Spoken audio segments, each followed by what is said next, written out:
Check out carmarshal.com. The link is in the description. They help support us. Show your hands! Walk this way! Walk!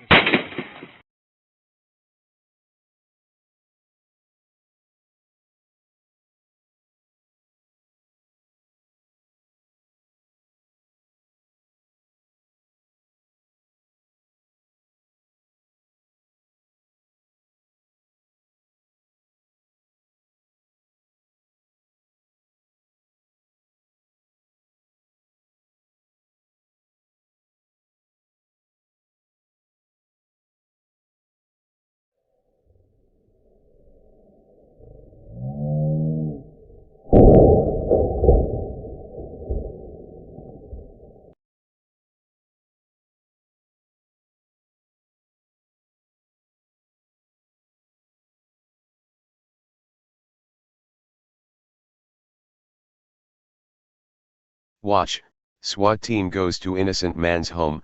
When he opens the door, cops kill him. A disgruntled gamer sent police to an innocent family's home, and when an unarmed man opened the door, a police officer killed him for no reason. By John Vibes, December 30, 2017. Wichita, Kansas. This week a 28-year-old man was shot dead in his doorway by police after a SWAT team was sent to his house on a false report by a disgruntled gamer. While the full details are still unclear and police have not made any official announcements, it has been widely reported that this is likely the result of a swatting prank that started over a video game. Swatting is when an extreme false report is made about someone, usually involving murder or hostages, which causes a SWAT team to raid the individual's home, putting them in serious danger.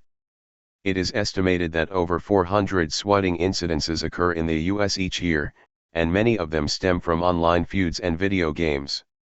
However, while the victim, Andrew Finch, was not involved in the game himself, his address was given out during an argument in an online Call of Duty match between two other people. Deputy Wichita Police Chief Troy Livingston told reporters on Thursday night that his department received a report that a person at that address was holding an entire family hostage after killing the father. It was a shooting call involving hostages. The original call, we were told someone had an argument with their mother and dad was accidentally shot, and now that person was holding mother, brother, and sister hostage. We learned through that call that a father was deceased, and had been shot in the head. That was the information we were working off of, Livingston said. According to Kansas.com, officers arrived at the 1000 block of McCormick, where the Finch family lived, and got into position for a hostage situation. Advertisement. Read more. Victims come forward alleging Seattle mayor raped them as kids, expose police cover-up. A male came to the front door. As he came to the front door, one of our officers discharged his weapon, Livingston said. This call was little peculiar for us. The call went to a substation first, then it was relayed to dispatch, then dispatch gave it to us. We have a lot of information to go through. Shouldn't 911 be able to tell when a call is coming from nowhere near the crime scene? It is highly unlikely that the prank caller just happened to be in the same neighborhood as the victim. Even with a cell phone, what are the odds it was a local area code? It is likely that the caller took measures to mask their identity, but if that was the case, police should have been able to know that up front as well. It is not clear as to whether Finch's address was specifically chosen as a target for the prank, or if it just happened to be a random address that someone gave out to avoid being the victim of a raid themselves, or if the caller just got the address wrong. Soon after the incident, a number of gamers saw a Twitter user make a post that said, "Someone tried to SWAT me and got an innocent man killed." December 29. Phase Zuma. Heavy checkmark. At Zuma. The same kid who swatted Dallas, threatened to SWAT Nola, threatened to SWAT my girlfriend and I all day, swatted an innocent family today and someone was killed. Here are screenshots of the kid tweeting me. He changed his @ and I found it. I'm tired of this shit, he needs. Phase Zuma. Heavy checkmark. At Zuma. To be thrown in jail. Went to the police to inform them so my house doesn't get swatted. Ridiculous at this point. pic.twitter.com/UMA6AEANS 1:34 a.m., December 29, 2017. View image on Twitter. View image on Twitter. View image on Twitter. 9999 replies, 756 retweets, 2538 likes. Twitter adds info and privacy. The person who allegedly made the call in the first place responded by saying, "I didn't get anyone killed because I didn't discharge a weapon and being a SWAT member isn't my profession." Read more. Nixon's chief advisor confesses real reason for drug war was to criminalize blacks and hippies. Andrew's mother, Lisa Finch, told reporters that police murdered her son, and that he was unarmed and posed no threats to the police. She added that no guns were found in the house and that her son was simply opening the door to see why they're flashing lights outside. "We want Andy's side of the story to be told," Lisa said. "I heard my son scream, I got up and then I heard a shot. What gives the cops the right to open fire? Why didn't they give him the same warning they gave us? That cop murdered my son over a false report," she said. "He was very kind and caring. He was in gifted classes. He was very artistic. He would draw any picture. He would do anything for his family," she added. Police have not released the name of the offending officer, but they did say that he will be placed on administrative leave. A 25-year-old man believed to be behind the swatting incident that led to Finch's death was arrested in Los Angeles late Friday night. He has been identified as Tyler Rajbaris, who is known online as Swatistic. View image on Twitter. View image on Twitter. Keem Popcorn. Heavy checkmark. @KeemStar. Breaking, the swatter was arrested. He was arrested before for swatting. And he was not even really hiding from us now. The internet solved the case before the police did. 1:17 a.m., December 30, 2017. 678 replies, 2653 retweets, 11,722 likes. Twitter adds info and privacy. The family wants both the officer and the caller to be held accountable. Overnight, police released body camera footage of the incident and accused the young man of reaching for his waistband as he opened the door. However, when a person is standing up straight with their hands at their sides, which it appears the victim was doing, hands naturally rest around the level of the waistline. Read more. Police devise new revenue scam by citing people who forget to press crosswalk button. Officers gave him several verbal commands to put his hands up and walk towards them. The male complied for a very short time and then put his hands back down to his waist. The officers continued to give him verbal commands to put his hands up, and he lowered them again. The male then turned towards the officers on the east side of the residence, lowered his hands to the waistband again, then suddenly pulled them back up towards those officers at the east. The officers on the north side of the street feared the male pulled a weapon from his waistband, retrieved a gun and was in the process of pointing it at the officers to the east. Fearing for those officers' safety, the officer on the north side fired one round, Livingston said in a second press conference. Due to the actions of a prankster, we have an innocent victim. If the false police call had not been made, we would not have been there. Our thoughts and prayers are with the family as well as with the officer. Before I read the rest of my statement and the release of this incident, we will play some audio of the calling party. We will give you dispatch traffic to the officers, and at the end of my prepared statement, we will share a few seconds of video.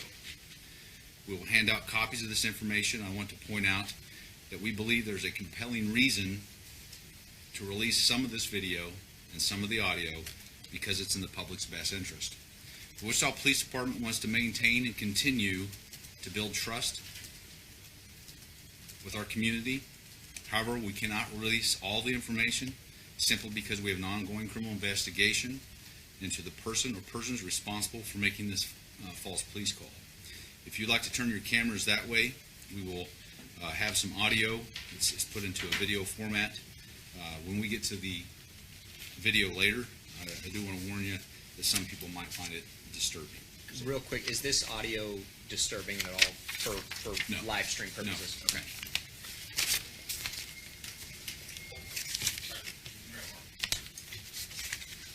Lights. Next morning. We'll give you some time to get set up.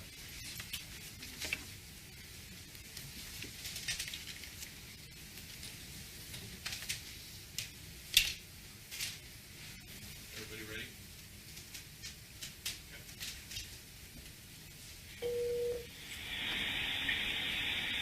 911, what is the location of your emergency? Dispatch 6582, stand by.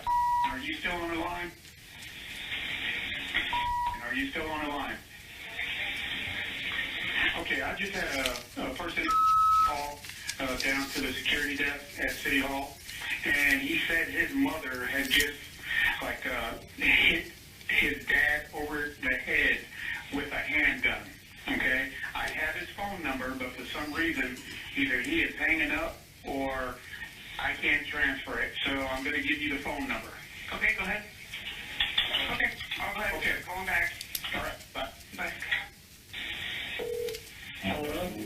This is 911, what's going on? Hello?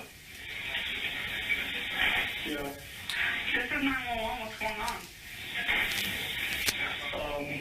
I recently got disconnected. I had told you guys everything that happened, but the argument with my mom and dad. Okay, what's your address? Hello? Yeah, it's 1033 West McCormick Street.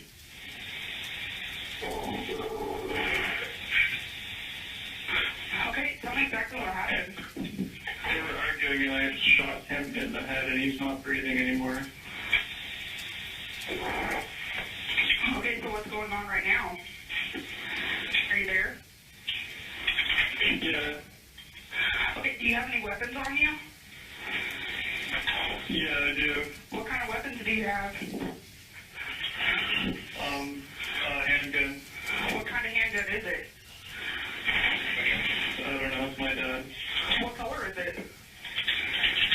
It's black. Where exactly are you at in the house? By the closet. Okay, what closet? My mom's. Where's that at in the house? In her room. This is where she's at and my little brother. Do you have a little brother? Yeah. I was on the phone with you guys earlier, telling you guys about it. I just got disconnected. Okay. Well, we're going to try to get you some help. Where exactly in the house, is this a one-story or two-story house? It's one story. Is it towards the front of the house, the back of the house?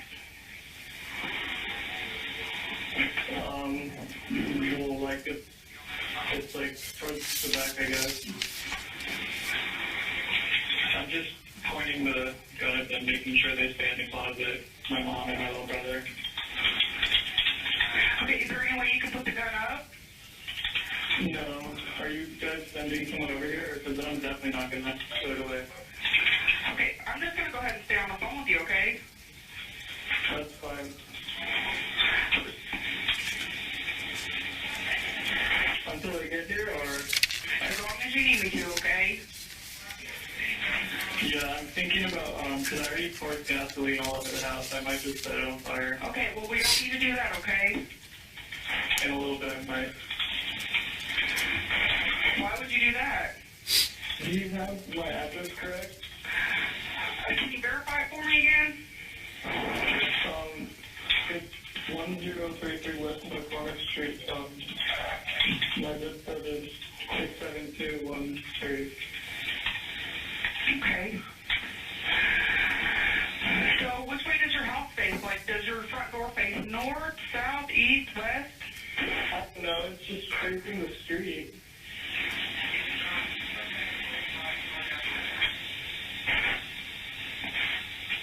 I wasn't breathing. I was kind of puking, but I didn't immediately paranoid.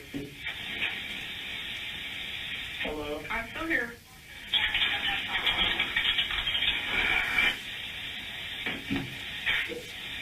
I'm still here, okay? Yeah, me too.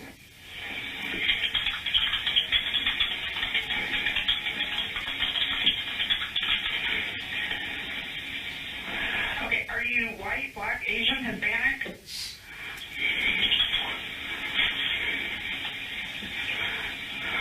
Are you there? Yeah. Are you white, black, Asian, Hispanic? It was an accident, so. Okay, that's fine. Are you there? Talk to me. Hello? Are you there?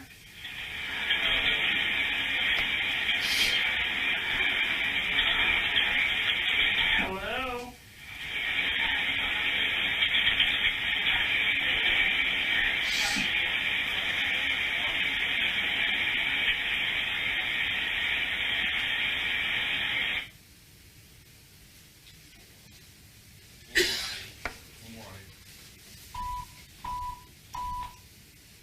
Shooting at 1033 West McCormick, 1033 West McCormick, 253, 250 option assist, Rocky West.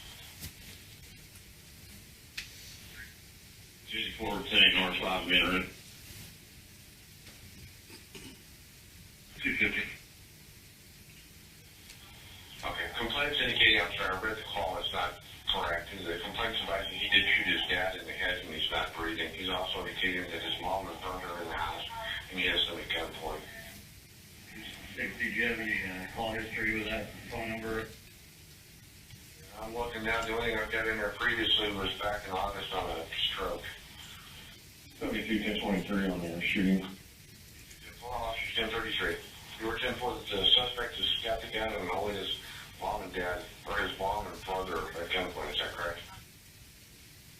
So dad was on murder standing off in the corner. 270, 10 for shoot close. 252 coming in the area where you got that exactly. We'll let McCormick. The male indicated to be your suspect, says he didn't mean to shoot him, that he was arguing with his mom and it got out of hand. They hung up on us. I no longer have contact. We're not able to call back.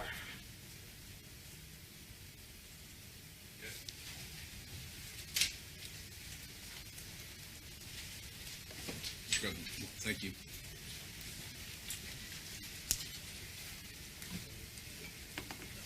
Give me a second for my eyes to adjust to the light.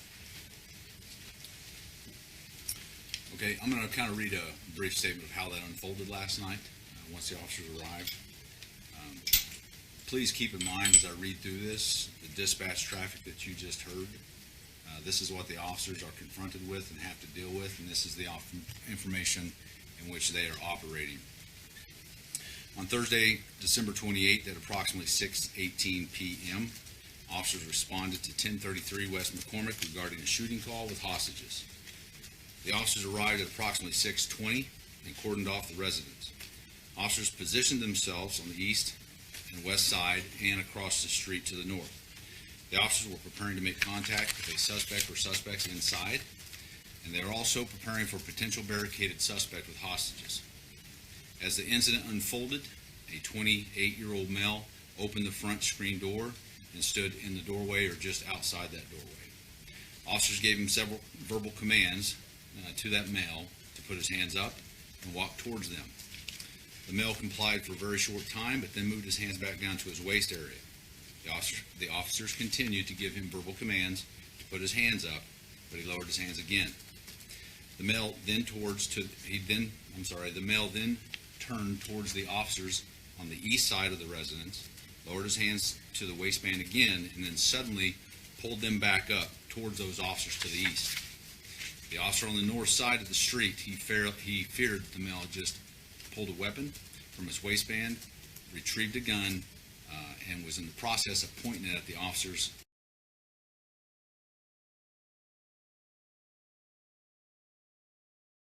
To the east. Fearing for those officers' safety, the officer on the north side fired one round, striking the male. Officers then cleared the residence, believing there was a deceased person inside and potentially some hostages. After clearing the house, they located 4 individuals that reside there. Officers did not locate any deceased person, any injured person, or any hostages. During the investigation, we learned an unknown individual had placed this police false call. We believe this incident is a case of swatting, which is the act of deceiving emergency services into sending a police response to another person's address. The false calls include serious law enforcement emergencies such as bomb threats, murder, hostage taking, or other alleged serious incidents. We're continuing to follow up on the individual. Individuals believed that responsible for placing this call, and we'll work with our federal partners. No officers were injured during the incident.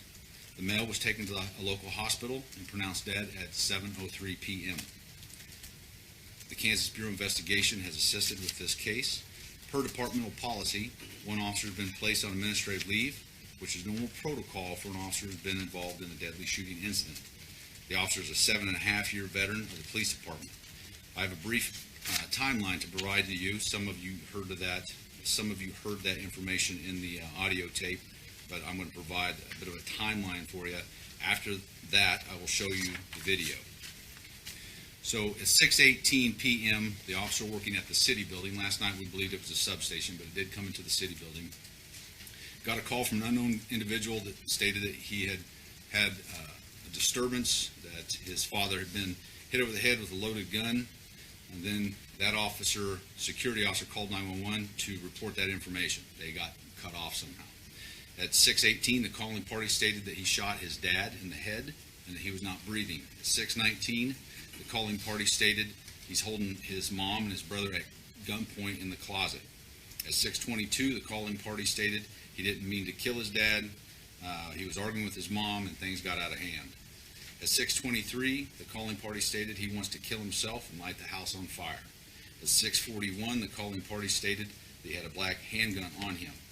At 6:42, the calling party stated that he was by his mom's closet. And at 6:43, he advised he had his mom and his brother in his mom's closet, and the suspect also advised that the closet he was in his mom's bedroom towards the back of the house. He also stated that he was pointing the gun at his mom and his brother, and he was not going to put the gun away. At 6:44, the suspect advised he poured gasoline all over the house, and he was thinking about lighting it. At 6:43 is when the individual on the front porch was shot. So you can see how that evolved, and you can see what information the officers were having to work with. If you're ready, we will show you the video. I will tell you, some might find it disturbing. It's about 7 seconds. I'll give you time to get turned back around.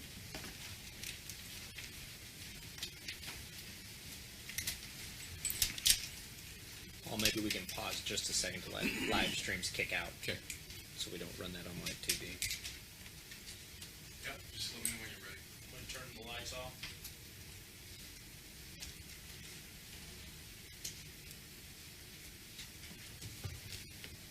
Everybody ready? Give me a thumbs ready. That's probably enough time, yeah. Okay.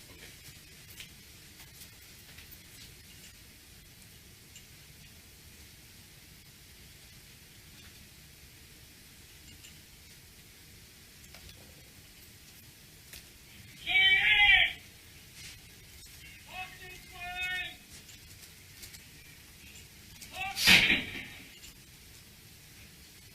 Keep filming.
Just to wrap up a few things, because I know that some media outlets have aired some interviews today.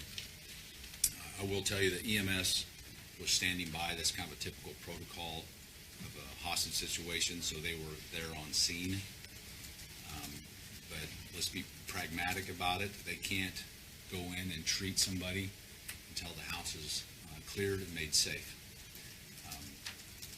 The individual was shot at 6:46, and he was to the hospital, pronounced dead by 7:03, which is about 17 minutes. So EMS was there quickly.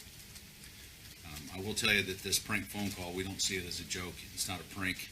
It only heightened the awareness of the officers, and we think led to this deadly encounter. Having said that, I am here for a few questions. So, can you confirm the man, Finch, the 28-year-old, he wasn't armed? He was not armed. I think if you look closely at the video, you'll see the movement with his hand, which is what gave the officer such concern. But there was no, he didn't have anything. He did not have any weapon, no. Do we know exactly where this 911 call originated from with the suspect that was playing in the audio? I wish I could tell you that, but that's a part of the investigation. I will tell you that the detectives have done an outstanding job overnight following up leads and looking at different social media, and they have some promising information. That's all I can tell you at this time. Now, can you go over again the conversation between the officers and the 28-year-old man? I mean, he raised his hands and dropped them more than once. Is that how it Yeah, there were several commands given. What you can't hear, you hear the officer primarily that has the Axon body camera, but you have the officers from the other side also giving commands, and they were all consistent about put your hands up, walk towards us. But he continued to drop them down by his waistband, which is a concern because that's where people typically would put a handgun or some type of weapon. Was the body camera video that we saw, was that from the officer that fired the shot? It was from an officer that was standing next to the officer that fired the shot. So it came from that direction? Yes. Okay. So you had the video, the Axon body camera here, and the officer that shot was right here. It was very close proximity. And was that across the street? That was on the north side of the street, yes. Does WPD have experience with swatting calls? Is this the first one you've been on? This is the first that I'm aware. If there are more, obviously they didn't raise to this level of seriousness. But I know that this is a national trend. We're not the only community dealing with this type of incident. What kind of penalty does someone get for this kind of thing? Because this is obviously something that's very common around here. You know, I'd have to defer that to the district attorney's office. Do officers or dispatchers or people that take calls receive any sort of training in this sort of situation where it might be a fake call? I can't speak for 911 because they're a different entity, but I do know that they're aware of this swatting type thing. We're aware of it, but sometimes you have to go, 911 is based on the premise of believing the caller. When you call for help, you're going to get help, and the officers have to respond accordingly. Are we going to get access? Is there more than the 7 seconds of body camera video that you showed us there? There is. However, we thought there was a compelling reason to release this, and so under CORA, if we think it's in the public interest, we can release it. The other video will be withheld because there is an ongoing criminal investigation. Just like any other criminal investigation we have, we withhold that video. We made the exception for the 7 seconds because we thought the community deserved to see it, and we want to build and maintain trust with our community. As the community asked, do we anticipate more after the investigation to be released at a later date if people ask that question? Well, I can't speak to that because you'll have the criminal investigation, you'll have an internal review, and there could be potentially some sort of civil litigation too, and they would have to go through all those processes before that could even be considered. And have any arrests been made, or are any of these online pranksters that you call them local? Have any arrests been made? No arrests have been made, but the detectives are doing a good job following the leads. Our local detectives? Yes, our local detectives. But they are working with other people, other law enforcement officers around the country. Do what? For departments? Not at this time. Only because I want to protect the sanctity of their investigation. Is there a reason to believe the suspects are local? Huh? The guys who made the prank call? I can't comment on that right now either. So, sorry. I will tell you that one of our core values is protecting the community. That's what the officers were trying to do last night, and it led to this unfortunate incident. So, thank you. All right, thank you very much. Thank you, Deputy Chief Livingston. We're going to be providing the video that we also shared with you today. So make sure you, we'll be providing those copies here. We'll also be providing information throughout our Facebook. So please keep tuned to our Facebook for further information that was discussed today. County, this is Charlotte County Cop Watch, and I wanted to explain what fair use is. You can use pieces of news articles if you're doing it for news reporting, you have commentary, and you're doing it for education purposes. So that's what fair use is, as you can see right here. Another reason why I wanted to make this video is to let you know I have just joined with Patreon. A nice thing with Patreon, I make no money on YouTube. They took the money away years ago, and so this is another way to give, and it's a nice thing too because you can give monthly. You can give $1, $5, $10, whatever. I do 4 to 5 hours a day on trying to wake the sheep up on how corrupt it is and different ways that you can fight the corruption. So Patreon is a way that you can do it, and then of course the old way is still there. Donate to Sheriff County Cop Watch with PayPal or credit card. So keep that in mind. 4 to 5 hours a day. I make no money, but the corruption happened to me and I'm sick of it, so I'm trying to wake people up. But my wife would love it if some, if we could get some help out there. There's 47,000 subscribers. Just think if each one of you subscribers just gave a, let's say, actually, yes, $1 a month. 47,000 subscribers gave $1 a month. That would be awesome. That's not going to happen. But anyways, that would be great if it did happen. But, do the math in your head. Just think about it. Like I said, 4 to 5 hours a day. I get no money from YouTube. YouTube has gone nuts. You can't do anything anymore. They're taking the money away everywhere. So these are a couple different ways that you can still help out with all this time that I put in.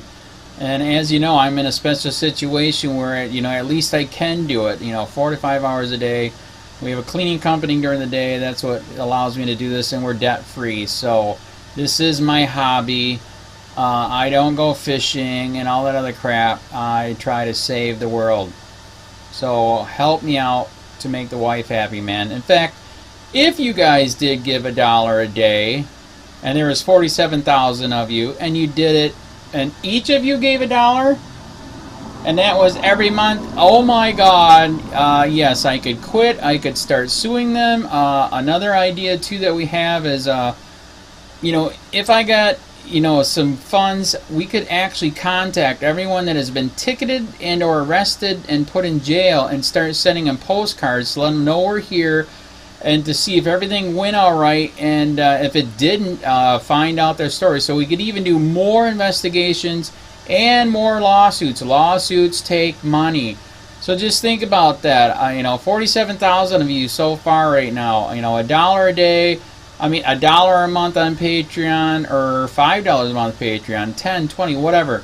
Just do the math in your head. Help out. This is a lot of work every single day.